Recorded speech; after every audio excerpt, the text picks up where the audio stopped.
Attendees are in listen-only mode. Hi everyone, this is Sarah Butler with Faith Trust Institute. I want to welcome you to today's webinar, What Batterers Need from Clergy in Their Faith Community. I'll introduce our presenter in just a moment, but first we're going to go over a few technical details.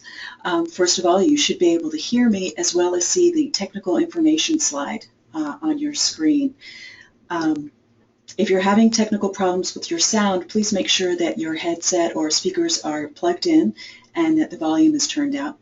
If you're having other technical problems, I recommend that you exit the webinar, return to the link in your email, and then try to reconnect that way.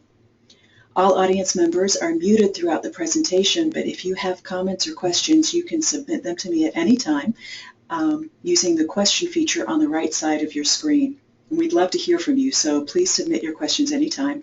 I'll hold on to them until the question and answer session after the presentation. We should have about 15 minutes to answer as many as possible. If you don't see the question box on your screen, there should be a small orange arrow on the right side of the screen, and that'll open up more feature options. The slides you see on your screen today will be sent to you as a PDF via email, so you'll have them as a resource. And lastly, we're recording this webinar to make it available on our website for those who can't attend the live session, so we welcome those who are listening to the recording. We want to thank the United Methodist Women for sponsoring today's presentation.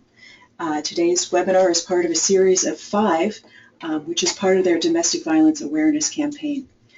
Their mission is to provide opportunities to grow spiritually, equip women and girls to be leaders, provide transformative educational experiences, organize for growth and flexibility, work for justice through service and advocacy. Please visit unitedmethodistwomen.org to read more about the great work that they're doing, and we thank them so much for their sponsorship.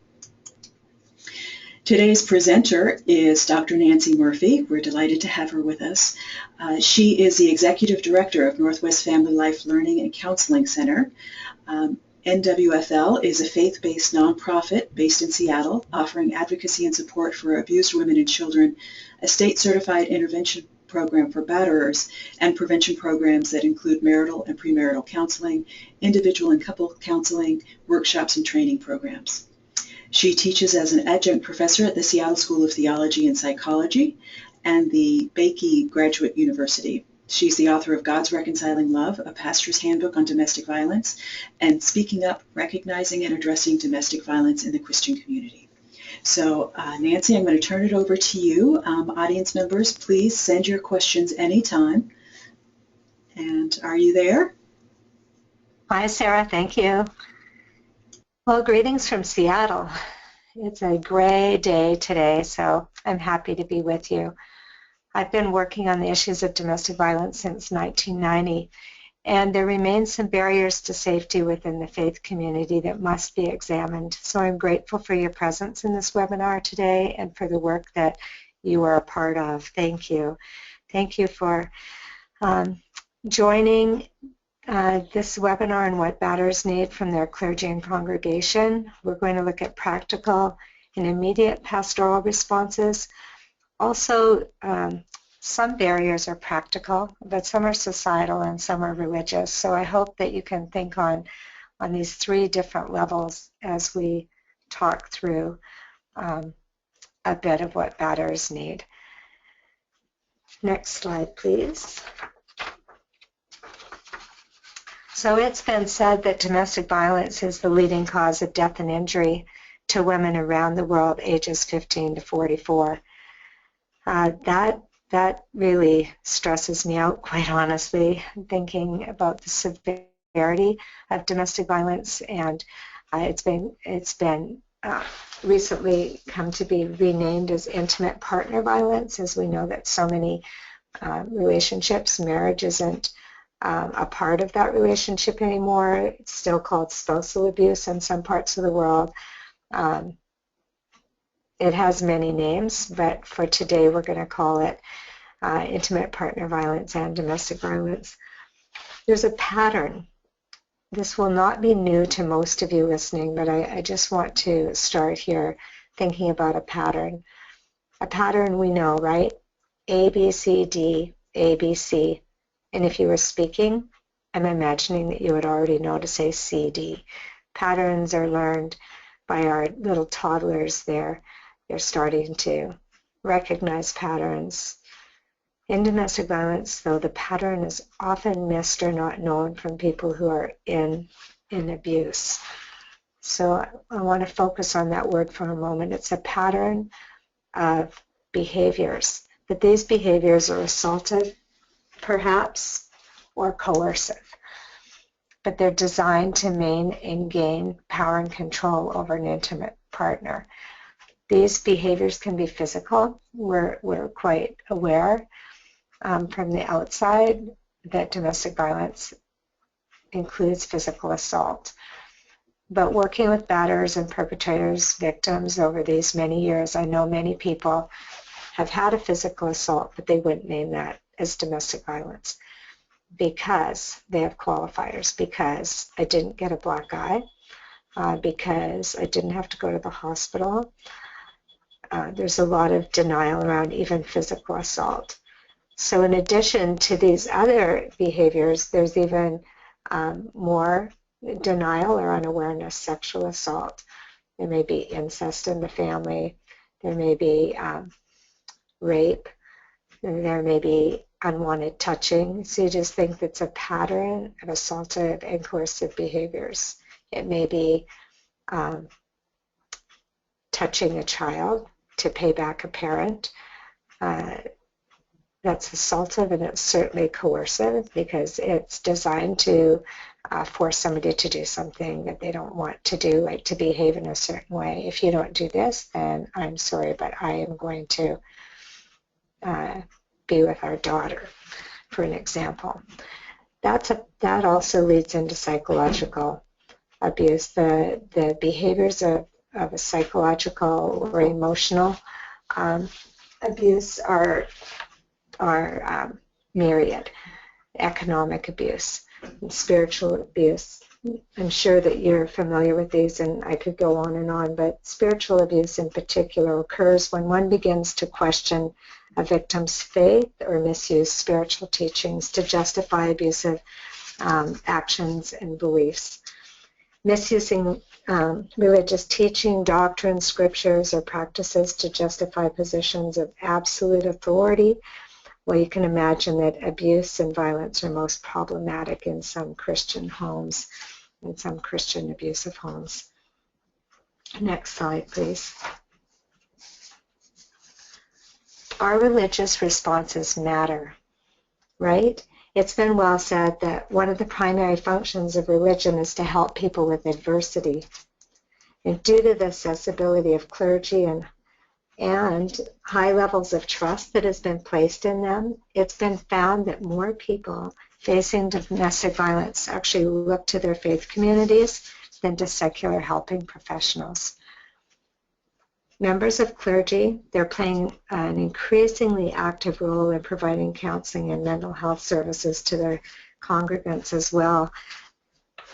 There's a lot of counseling centers starting up in churches. Many people go to pastors for counseling. So here are some goals that provide structure and safety for the victim.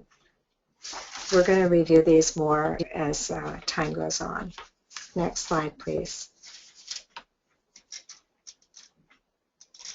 Thank you.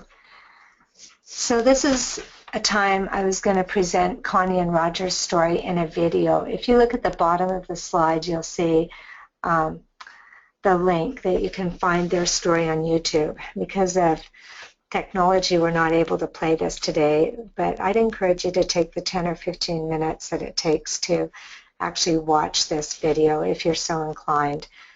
This couple offers their story in hopes that people, families, survivors, and perpetrators will find the kind of help that they so desperately wanted, but it was challenging to find.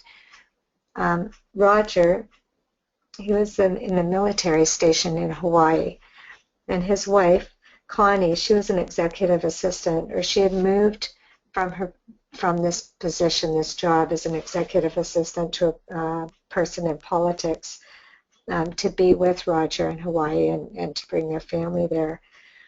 She refers in the video to Roger's having rage attacks. And when she tells her story, you can just hear the emotion, the raw emotion in her voice, and the pain of even just her memory of those days with small children, working so hard to be the perfect Christian family, and yet always seeming to fall short. And you can see the control in Roger's presentation. And the cost that he also feels all these years later in speaking up about it. His face kind of blushes, and you can see some of the nervousness, and yet he's still very much in control. He went to the church. He went to his church to confess. The way that he languaged is that things weren't right at home. He even says that his pastor had witnessed some of his worst behavior when he'd come to do a home visit. So this was not a man who was like in denial or saying that, there's nothing wrong. He was actually reaching out for help. And so was she. His advice, or the advice that he received, was to stay in the church. Even though Roger wanted to resign from leadership, he wanted to step down because he knew that something was wrong. He wasn't sure what it was.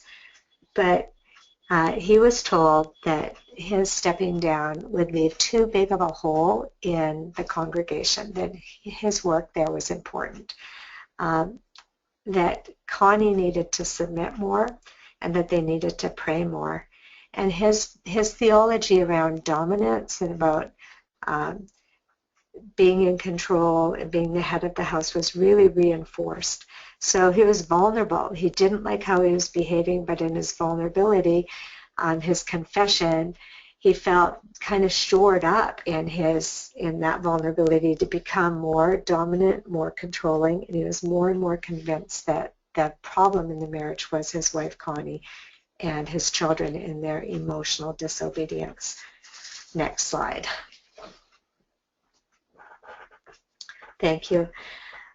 I come to the scriptures from many different lenses, but I'm delighted to always remember this one in Galatians 5:22 and 23, where it says, "The fruit of the Spirit is love, joy, peace, patience, kindness, goodness, faithfulness, gentleness, and self-control.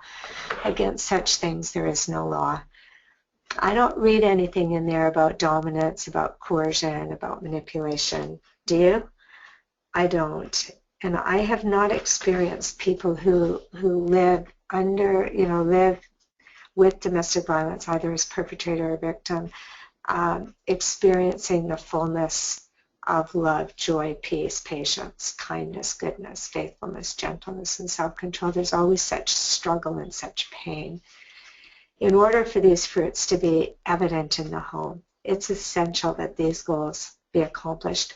I'm very grateful to the Faith Trust Institute for establishing these goals for us probably back in the 80s, and nothing's really changed. If these goals were ever met,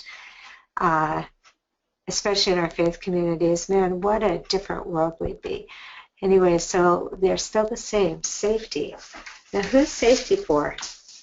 I mean, it's kind of it's a very important question. It can't be overlooked.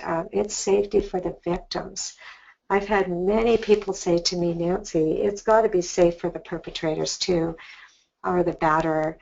And I love to just ask more about that. What do you mean by it has to be safe for the batterer? And what I over our conversations, safe for the batterer usually means safe to come forward, safe to say what's happening. I totally agree with that. But it can't be safety in the form of collusion, because if we make it safe for the batterer, the question has to be, is it safe for the victim then? This is not an easy thing to talk about, but I really want us to struggle through, especially if you're working in a faith community or if you're going to have these conversations, because it takes some concentrated effort on part of church leadership and congregation not to collude with the batterers. So for the sake of victim safety, let's talk about collusion. Collusion looks like blaming the victim. Kani needs to submit more, even to the violence. That was the message, to the rage, to the abuse. That's collusion when we blame the victim. Another form of collusion is seeing evidence of domestic violence but not asking about it, or encouraging couples to go to counseling, which is extremely dangerous to the victim and actually dangerous on many levels to the counselor as well, especially if the counselor works for victim safety. Collusion looks like minimizing the abuse. Well, show me the bruises. I don't see any black eyes. Were the police called? You know, those kinds of ways that we minimize the abuse, or we don't listen to the story by refusing to believe that violence has occurred. I have to just interrupt and tell you a story that happened one time.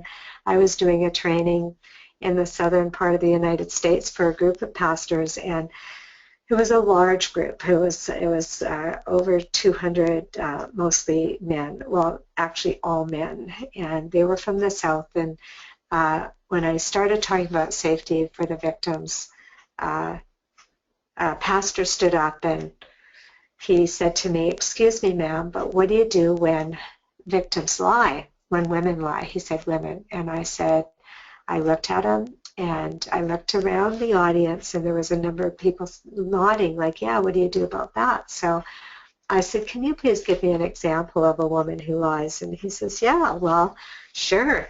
I had a woman come to me and she told me that her husband beat her." He says, "Well, I'm a minister of the gospel of the Lord Jesus Christ." And he stood up really straight and he hiked up his belt buckle and he looked right at me and he says, "I don't tolerate violence and domestic violence in my congregation at all." And so I went over to their house to address him on the fact that he, beat his wife. And her husband said to me, "I have never beat my wife." He says, "Now I backhand her from time to time, but I have never beat her." I looked at this sea of pastors to see what their response was to this man, and their eyes were totally riveted on me, and they were going, "Yeah, what do you do about that?" I am telling you, I took a deep breath and I stepped back so that I wasn't close to anybody close to me, so that I did not have the inclination to backhand somebody in the room and say, "Well, what do you call that?" I mean, I had that thought, but I didn't have the inclination. I just sat down for a minute and said, "Let's talk about what we mean by safety for the victims." Even our language, my language around safety for the victims caused such a stir. What do you do when a woman lies? I'm going to talk a little bit more about that, but that's collusion, minimizing the abuse. I never beat her, all I do is backhand her. Collusion is also refusing to believe the violence has occurred, or using passages of Scripture to convince the victim to remain with the batterer because it's God's will. Those are some examples of collusion. I personally, when working for safety for a victim, never step into the path of someone that I believe is a perpetrator or someone who is still working through these areas, someone who could quote unquote get me. I always sit down and ask questions. Tell me more. What do I need to hear to understand what it is that you're thinking? Because safety for the victims is really important, and you know this. It starts with believing a story, reassuring them that abuse is not their fault. It's not deserved, it's not God's will, and then giving them referrals while supporting their choices. But by talking about victim safety, it's surely going to arouse the anger and the insecurities of an abuser. Sometimes there's abusers are in our leadership. Sometimes, so we have to watch carefully, right? And to me, this takes relationship. It takes getting to know people, getting to know their thoughts, their theology, and then working carefully with that person so that we can work towards safety. I'm going to encourage all of you who are getting involved or who are involved in doing this work, especially in the church, to work out your own safety plan for yourself, because I want you to have a safety plan to use, and you will encourage this for your victims as well, because getting involved can be dangerous by directly confronting a batterer. Sometimes you're challenging property rights. You know, this is my wife, this is my family. They may leave your congregation, or they may move on to another one, or they may threaten you or put things on Facebook about you and your congregation that you'd prefer not to read. So I'm just going to say this, that violence happens in relationship and healing happens in relationship. So it's creating safety for a victim. It happens in relationship. Let's talk about, let's assume that the victim is safe, that they have resources, that they are free to speak up. The next goal is accountability for the abuser, perpetrator, or batterer. Those are very big labels, I'm telling you. They're hard to bear, but we'll use them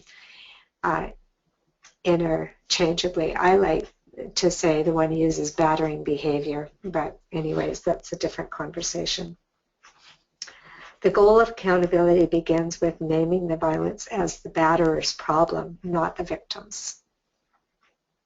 Working with others in the community to hold the batterer accountable is essential.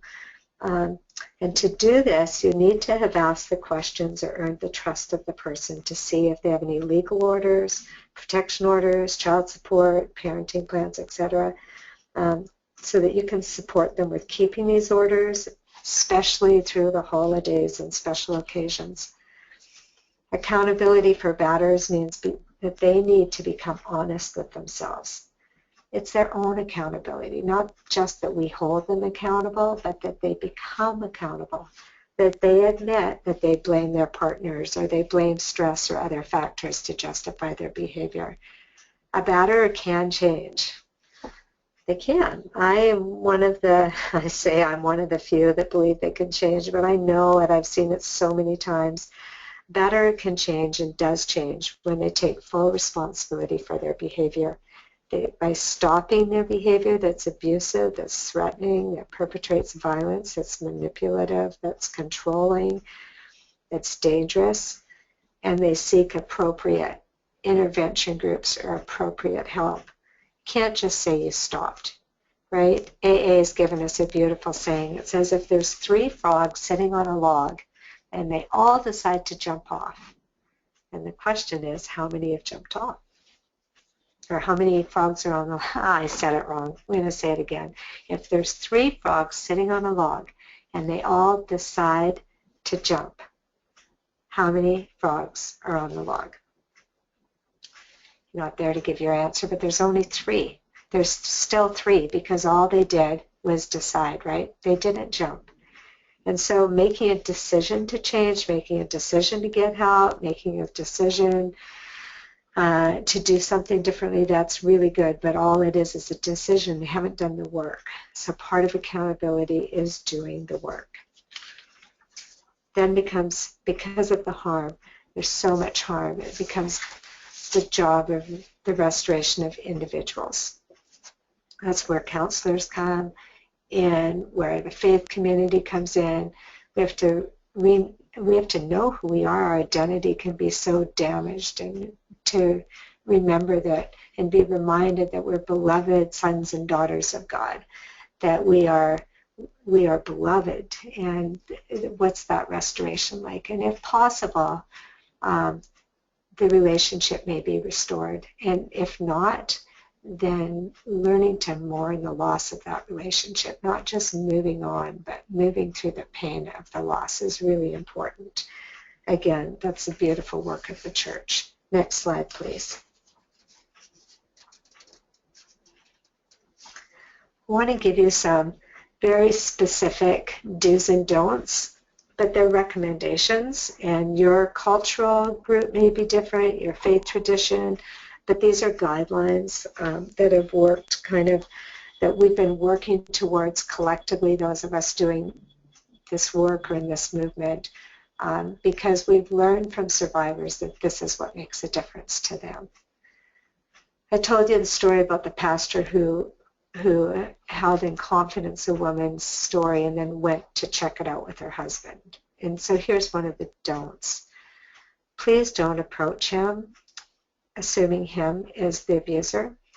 Please don't approach him and let him know that you know about his violence unless you have the victim's permission. She's the one who has to go home and be there with him in the evening, right? She's the one who will bear the brunt of your words to him.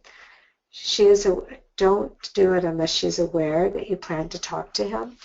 And I would add, more than aware, that it's her idea.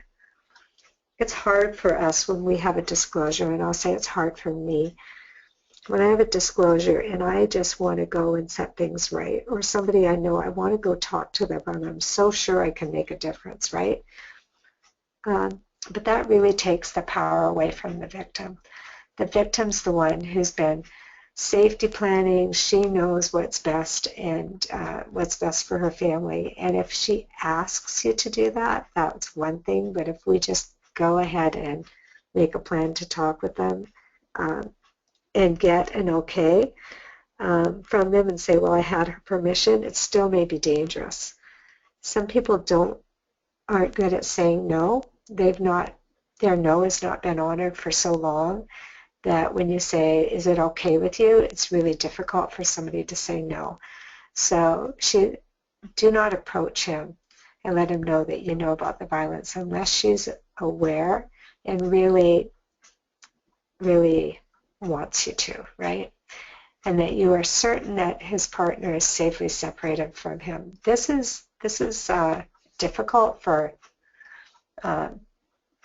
some faith traditions to think that separation happens because of domestic violence. They really badly want the marriage to be saved or to be kept together. If you're from that genre of Christianity, or if this is something that you find is important too, I just want to remind you that just because a person is wanting safety and is separated doesn't mean that they're looking towards or for a divorce. It means that they need some time for safety. There's some precedences in the scripture for safety. David and Jonathan, that story, they safety planned against the king. Mary and Joseph, they safety planned for Jesus. Moses, his mother safety planned for him and hid him in the bulrushes. And there's many other safety plans in the scriptures. God cares about our life. And it's really important that we are safe and that we're able to live our life before we're able to address these issues of domestic violence. Next slide, please.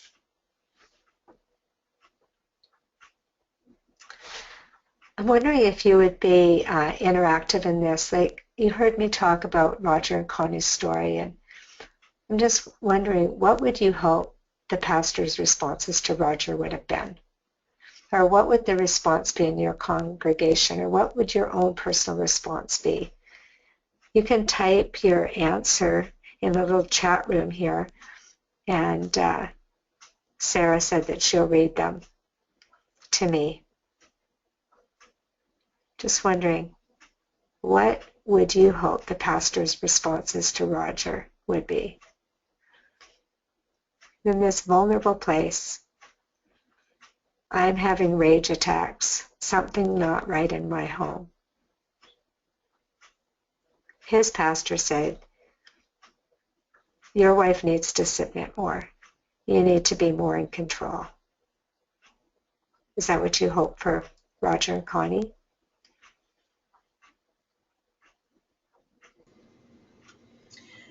So Nancy, This is Sarah. Yeah.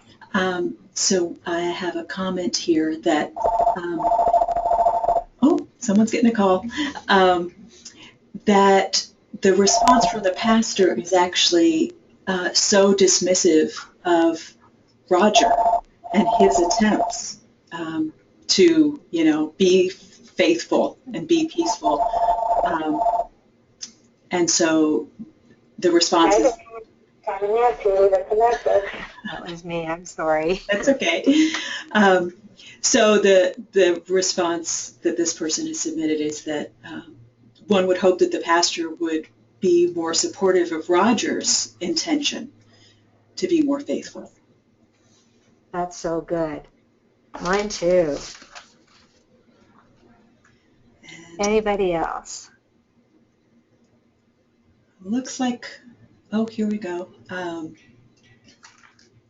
A comment, stay focused on the heart of the matter and remember that this is not a marriage problem or an anger issue, but a need in Roger's heart and his choices.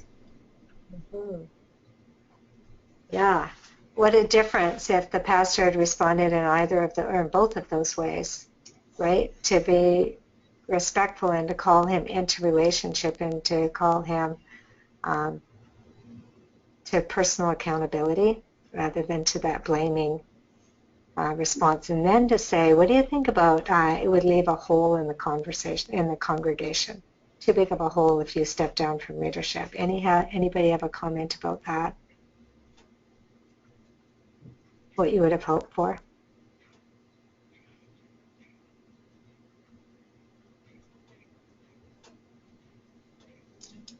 Pretty quiet on this end. Okay. Well, because I just, it takes a lot of courage to, if you have a big donor, right? Or if you have a leader in your church, I think it would take a lot of courage, but really important wisdom to say, we accept your termination, or we accept this, and meanwhile, we'd like you to do this, that, and the other thing. Otherwise, what message does it send to the women and the children in the congregation or to the family members? It really supports the abuser and serves to silence and quieten the others. I have a pastor's wife friend who was really abused by her husband for many years, and her words haunt me. She says the pulpit was never closed to him. His colleagues, the other leaders, other pastors, because he was such a charismatic leader, he was always invited to the other pulpits, and what it served to give them so many conflicted messages, but that his life mattered and theirs didn't. That they were at fault. They were the problem. And then generationally, these issues surface in so many ways for people. So let's continue with the do's and the don'ts, just so that what I'm hoping from this is that in our faith communities, when people step forward, when there is opportunity and for someone to come, or somebody, a willingness like Roger's to come forward and say, hey, I need help, that we have the basics to begin to address this. So next slide, please. So Nancy, just before you move on, there was another comment that staying in leadership creates a larger void as it actually nullifies the gospel. So. Oh, absolutely. A greater void. That's a very profound statement. Thank you for offering that.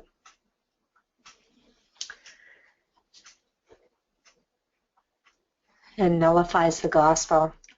I'm just personally sitting with those words for a minute because they're very impacting. In essence, I think that remark is saying then we perpetuate or perpetrate a false gospel. And that has, some pretty severe consequences. Thank you. So again, here's another recommendation for working with a person who batters. I see that this whole slide is in a he/she language. He being the perpetrator, and I'm sure that there's a wide understanding for why this language is like this, but more and more it's kind of inappropriate to be so gender specific. So I will continue with this, but I would like to say if someone has been arrested. Just at our work at Northwest Army Life, we have about 600 men a year in our treatment program and about 40 women. And I don't want to negate the experiences of people in same-sex relationships or relationships where the woman's been the abuser, and women pastors as well. We have had a number of family members, coming to us for support, so this he language, we're just going to use it for the sake of this slide, but I just want you to understand that in my mind it's not inclusive language. So working with the batterer, whether it's female or male, if he has been arrested, do approach him and express your concern. What I love about this slide is because the arrest makes the violence public, right? That's different. And with an arrest, at least in Washington State, and so this is you have to understand, or I'd like you to think about your own cultural context to make sure that this advice is appropriate. But when there's been an arrest, there's usually a mandatory 24 hours in jail, then a 2 years probation, and someone has to go to a batterers treatment program. So what the intention of this slide is to say, this is a great time to start talking about it. This is a good time to say, if this is true, we have been on the outside of this and not been part of a community for you that has helped so that this wouldn't happen. Can we talk about this? It's important. Again, there may be restrictions that we have to be aware of if someone's been arrested. Maybe there's a no contact order, and it will say, that they can't be within a certain, number of feet or in an area of their wife and child. What if they both attend your church? This is a conversation for the church, and when the first goal is victim safety, I hope that your first thought will be, how can she come and the kids continue to come to our church and to be safe? This is hard when you have a donor who's been arrested, when you have leadership that's been arrested. I've watched churches prioritize and say, well, because of who they are in the church, it's easier to keep them accountable. Surely the wife and kids can go somewhere else to church. Really want you to think about a decision like that. What message does it give? And I'm going to go back to that language that I heard you say, doesn't nullify the gospel for that family. This is hard. People can go to other churches, I would hope. The abuser could go to another church and still stay in relationship with you through this. I would just say, if you're doing any counseling at the church, that I recommend that you get a criminal history check. The nonprofits can get them for free. You can get copies of orders. You get those things that you want to see.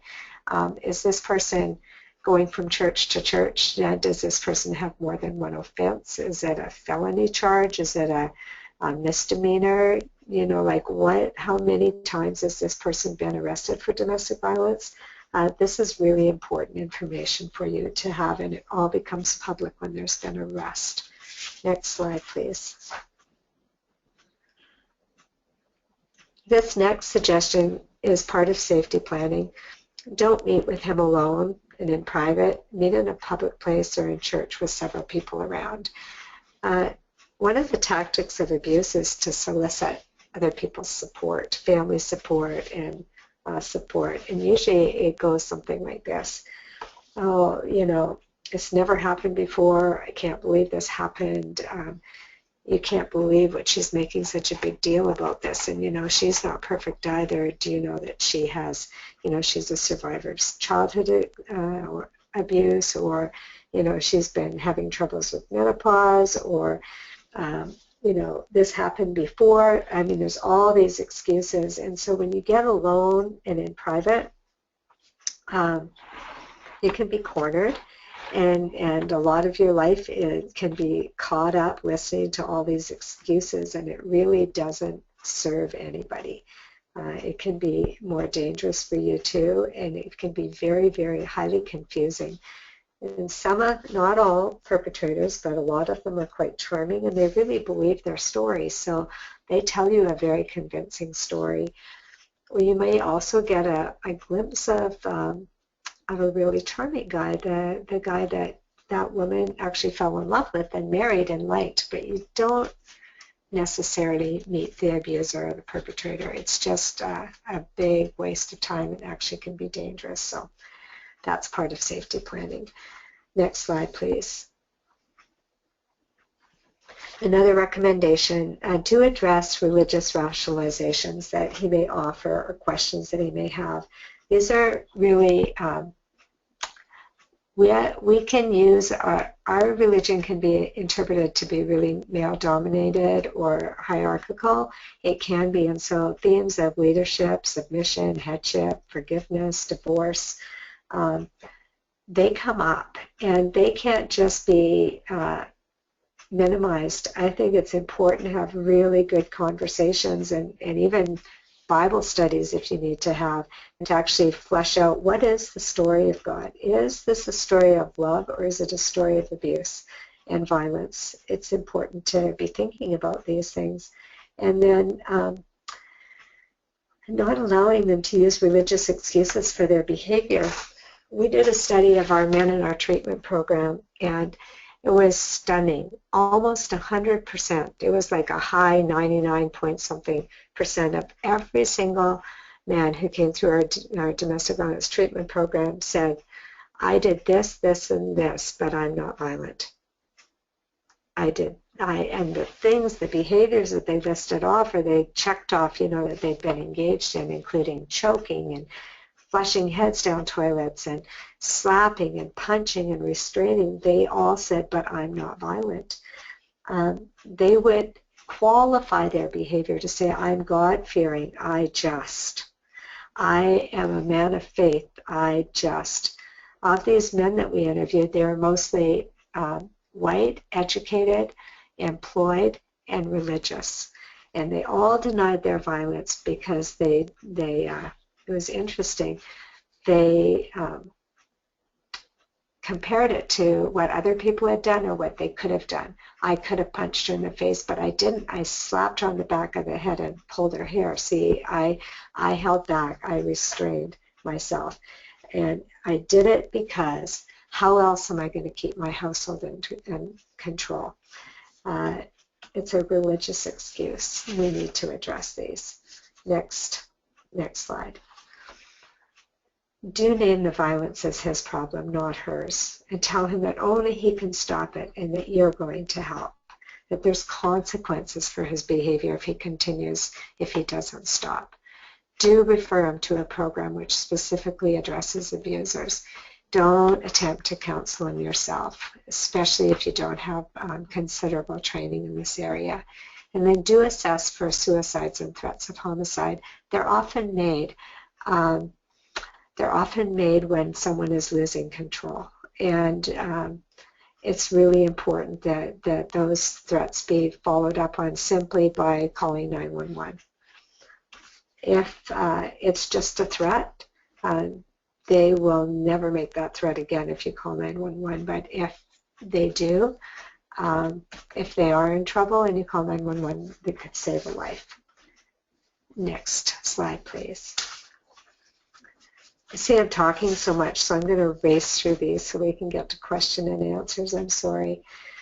Don't pursue couples counseling with him and his partner if you're aware that there's violence in the relationship. Encouraging couples counseling, as I said before, can be extremely dangerous to both the victim and the therapist. Not helpful at all, because to the batterer, he uses the time to put all of his focus on the victim.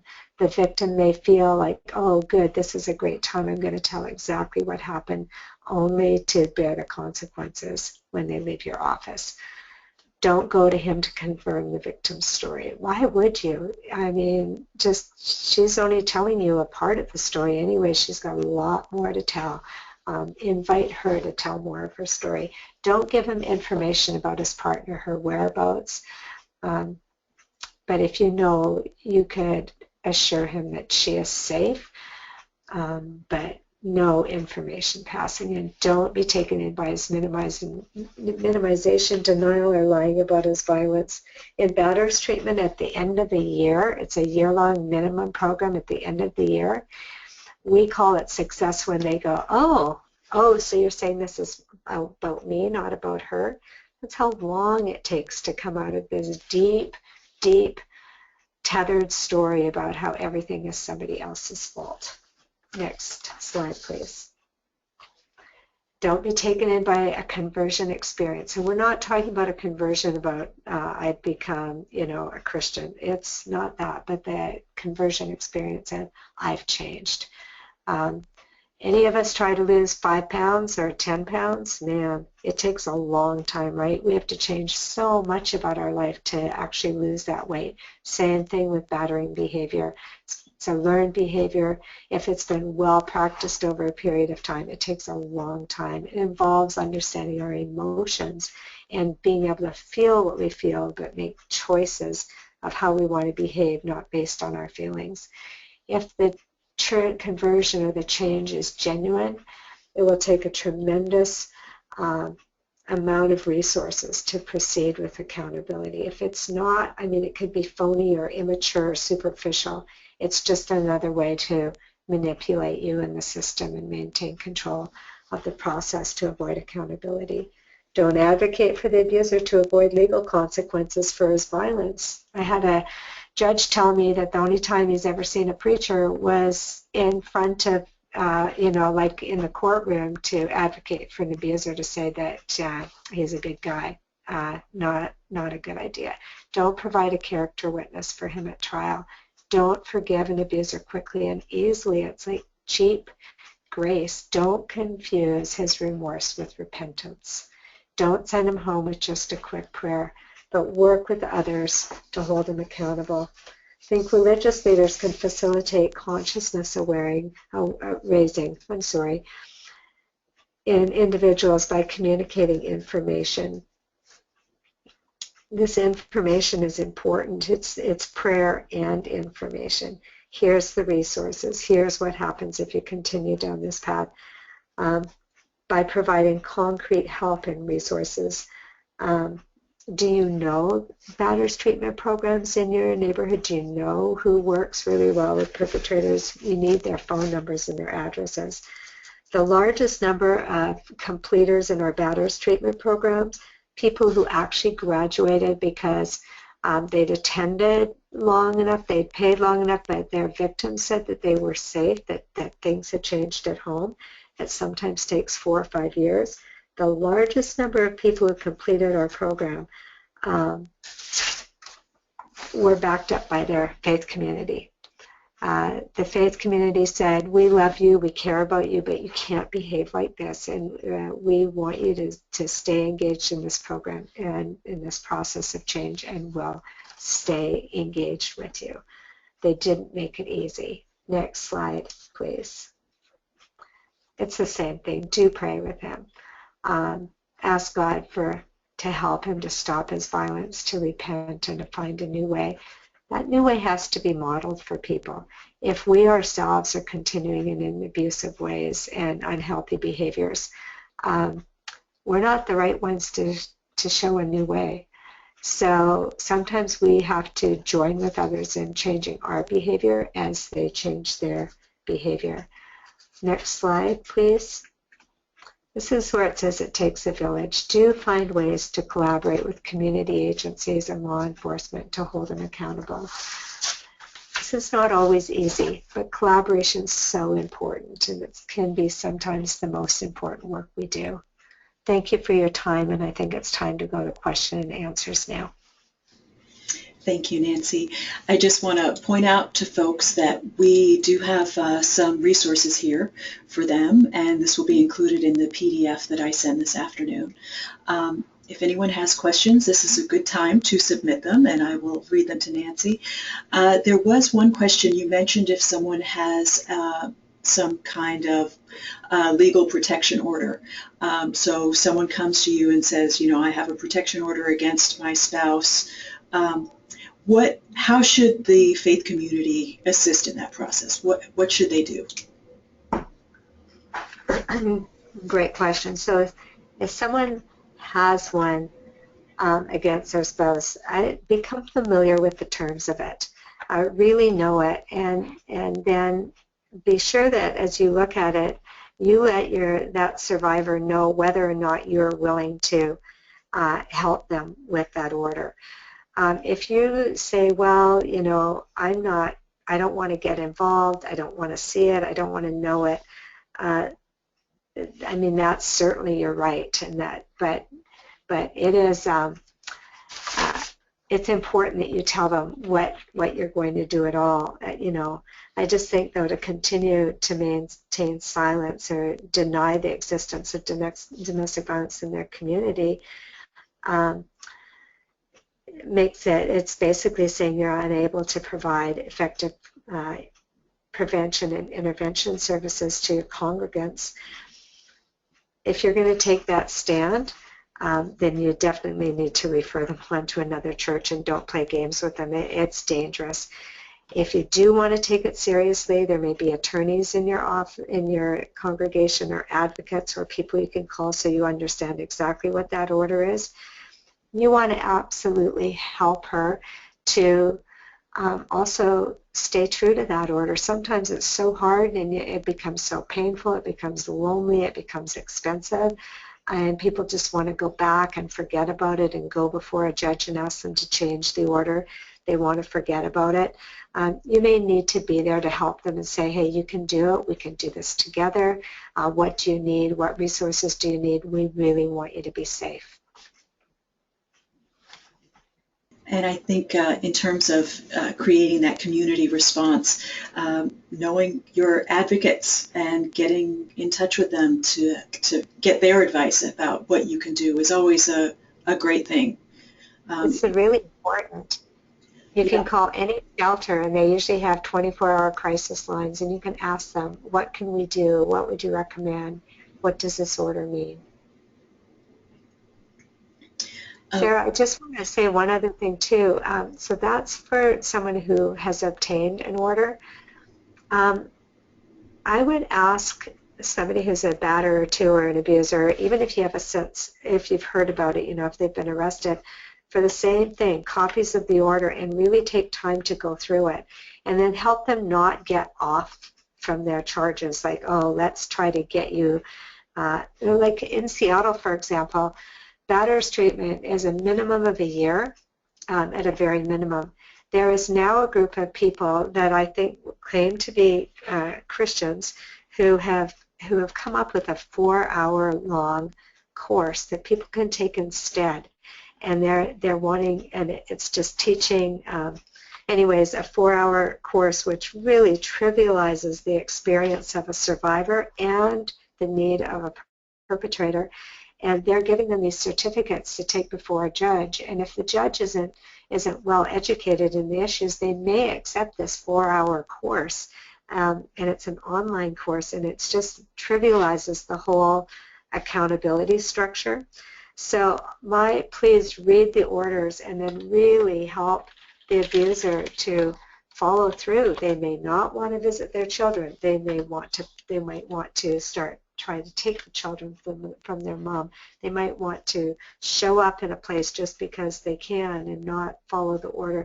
Please encourage them to follow the orders. And of course, I just want to add in here, you can actually create church policy in advance of a crisis where you address how you would handle these situations. So think about that, you policy folks. Always a good idea. I just want to say that's the whole point. The more we speak about these issues in public, and the more we safety plan when we're safe, the more able, when something isn't safe comes up, we're already prepared, right? We've done the preparation. It's like an emergency plan. When there's no conversation about these issues in our congregations, like from the pulpit or like in our literature, it leaves a message that this is not a place that can handle these issues. When we start talking about it, I have some men in our treatment program that just love that they have a community of faith around them that says, no, you cannot behave like this. They feel the challenge, they feel the sting, but they still feel the invitation to community, and I appreciate that. So Nancy, we have a comment from someone. In addition, a domestic violence protection order provides good info when structuring church discipline because you want your discipline to include the conditions of the order per Romans 13. Absolutely. Great point. Yeah, I don't know much, about church discipline and how it is done and who does it, but I'm saying that, if church discipline is being done, as long as the discipline is of the abuser, not the survivor, then I'm all for it. Thank you. Okay, one last question.